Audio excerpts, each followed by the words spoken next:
Seems like all the time when I'm training, all I hear are the things that I could be doing better. Oh, you didn't turn enough. You need to use your hips more. You need to get under that. You need to lift more. You need to look again. It's like this. You need to do it like this. And all the time hearing that criticism after criticism, all the things that I'm not doing right, that I could be doing better, that I'm just not hitting the mark. So why is Sensei so hard on me?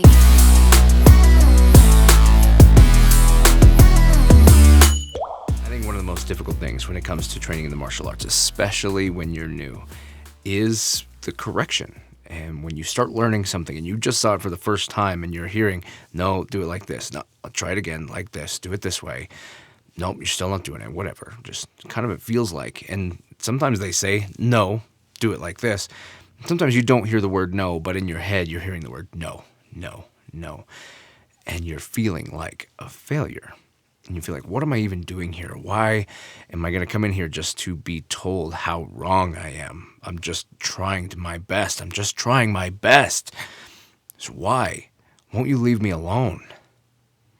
Well, the truth is, the people that Sensei leaves alone are the people that aren't deserving of his time or her time or their time. If you have a school that has multiple people in it and you got people kind of going around, when you're training as an instructor, your time is the only commodity you have. You have knowledge, you have experience, but it's the time to give it that really is the thing that's valuable, because it doesn't matter how much knowledge and experience you have if you waste the time that you have to give it.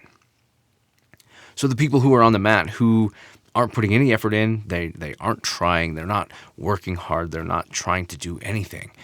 Those are the people that actually get ignored. It's not because they're doing well, it's because they haven't earned the time, the attention. So instead, when you're getting that correction, you need to realize that correction comes, as my instructor said it, he says, instruction, that correction comes from a place of love. I'm not hard on you because I don't think you're good enough. I'm hard on you because I love you and I want to give you more. And so instead, when you're working hard, and they see that, then they give you correction. They give you information. They give you their knowledge. So when they say, hey, turn that hip a little bit more, like this, and you take it to mean like, I didn't do it good enough. I'm not doing it good enough. I'm not good enough.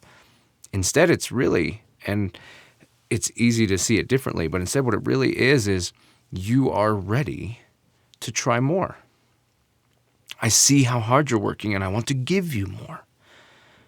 And I don't want to waste time on anything else. I want to give you more so you can keep working on it because you're working hard and you're doing a good job. And the more I give to you, the more you'll grow because I can tell that you'll put the work in and it will happen. That's a difficult thing. We're not all wired the same way. Especially between men and women. Men tend to be, if you're told like, hey, that kick sucked, then they tend to be like, I'll show you a good kick. Like, let me show you a good kick. And in my experience, women on the opposite side, you tell them that kick sucked and they go, why? What was awful about it? Why am I not good enough? But that's not globally exclusive when it comes to gender. Like, just because that's more what I've observed doesn't mean that it's exclusive that way. It just means that we're not all wired the same. And sometimes when we get correction, we just feel like a failure. But the truth is, we're getting correction. We're getting information, we're getting refinement because there's something seen in us, our abilities, our capabilities, our capacity to learn. And this is the gift. The gift of knowledge comes when you put in the effort. And yet sometimes it's frustrating, like you do it for the first time and you immediately get correction. Like, not everybody's good at giving correction. It's hard if you say, hey, do this, and they do it, and they immediately are on top of them about it. Maybe that's not a good way to be. You got to have time. I like to think of repetition as the room for self-learning. I need to be able to do it. I need to try it. I need to experience what I liked about it, didn't like about it, do it again, and refine on your own. And I think as an instructor, we sometimes got to make sure that we're giving enough patience to allow that process to happen. But if you see someone who's working hard, you want to give them more, then when you do it, it's about that building on, that additional. Very often, it's just to the point. Turn your hip. extend that, throw harder. Why didn't that hit? The Socratic method is one that is more my style, the questions. Why didn't that work? What are you doing? Like, what is happening here? What are you trying to accomplish? How would this work better? What muscles are you using? All these different questions to get you thinking about what's going on. But very often getting questioned can feel like you must have failed, and now I'm trying to trip you up on what you tried to do. And instead, really, I just want you to think about it. I just want you to hear what I'm saying, and I want you to process. Like, just because I told you to do it this way doesn't mean that there's not value to doing it that way. And I want you to understand that. I want you to build a habit of hearing what I said to do and processing why it makes sense to do it.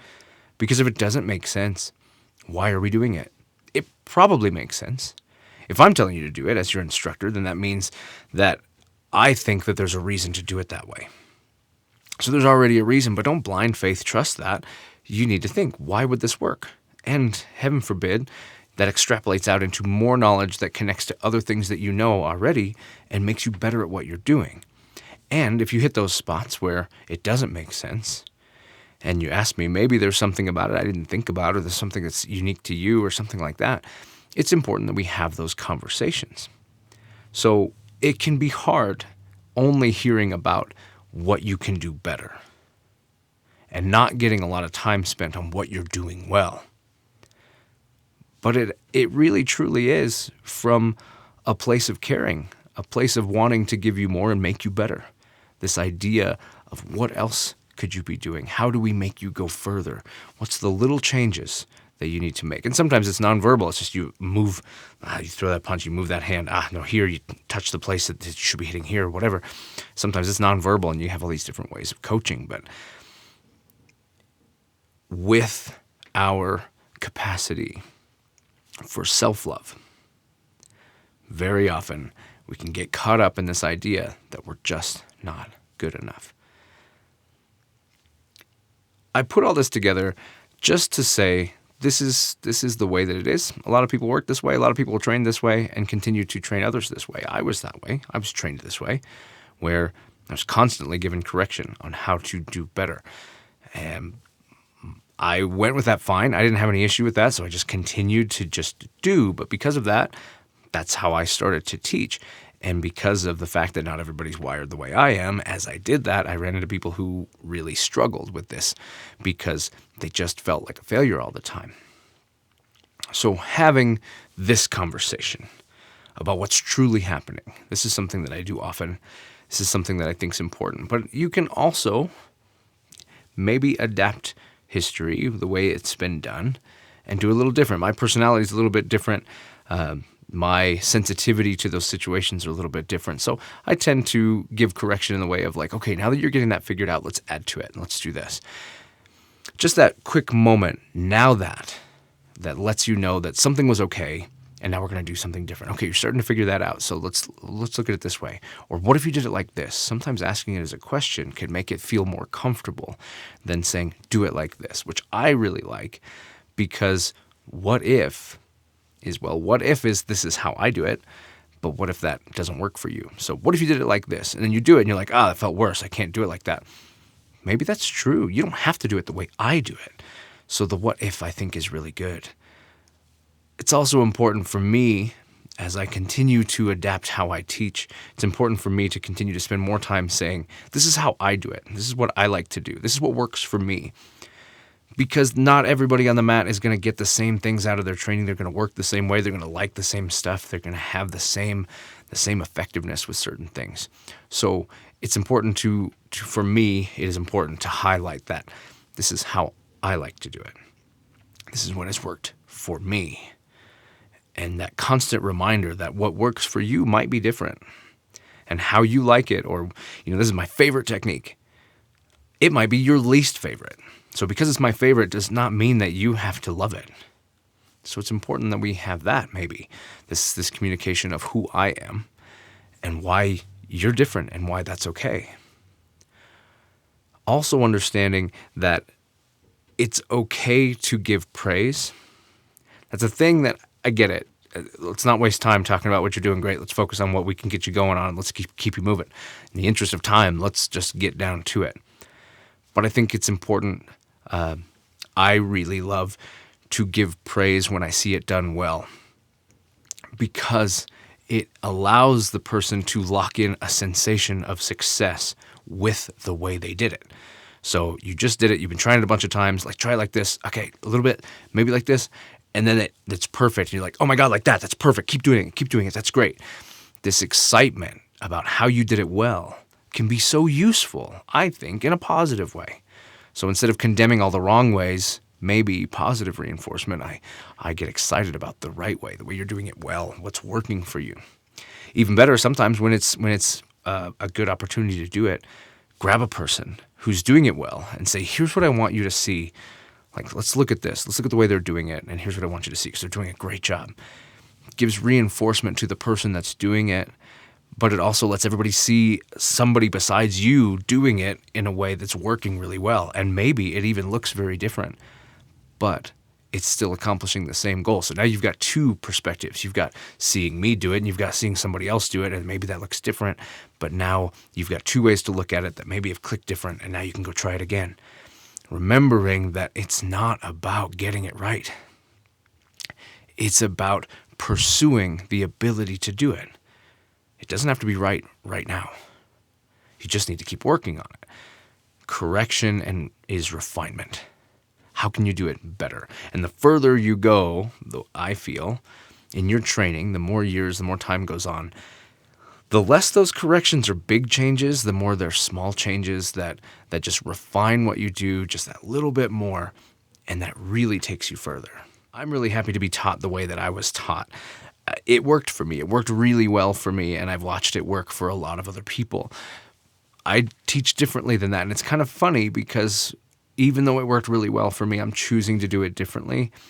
But that's just because who I am and my personality. That's nothing against my instructor or anybody else or the ways it was done, because I'm very happy with how it worked for me. I thought that it worked well, that understanding that, no, assuming positive intent, you meant something good by this. You're correcting me because you want to see me improve, not because you think I'm a failure. That is really important and has gone a long way for me. So just because I do it different doesn't mean that makes the other way not good. It just comes down to what you like and what works best, and maybe being sensitive to how you might do it differently for different people to get the best out of that person. What do you think? What kind of experiences have you had with your teachers and your instruction and your correction? How has that made you feel? And what things do you do or continue to do that were shown to you that way? Or what ways have you changed how you teach and how you instruct? Hit it in the comments. I'd love to hear about that. And together we grow into better teachers.